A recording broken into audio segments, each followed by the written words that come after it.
एक और गीत रहुआ सबके बीच में प्रस्तुत बा।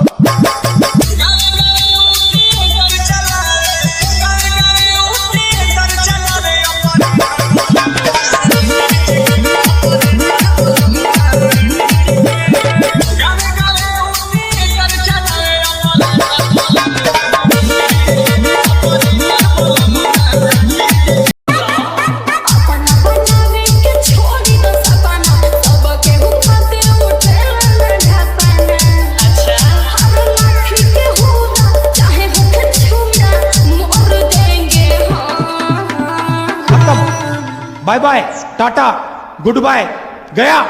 इस सज्जन को क्या तकलीफ है भाई, क्या तकलीफ है इनको? अगर तुम मिल जाओ, अरे तो का कर ले वो पलंगिया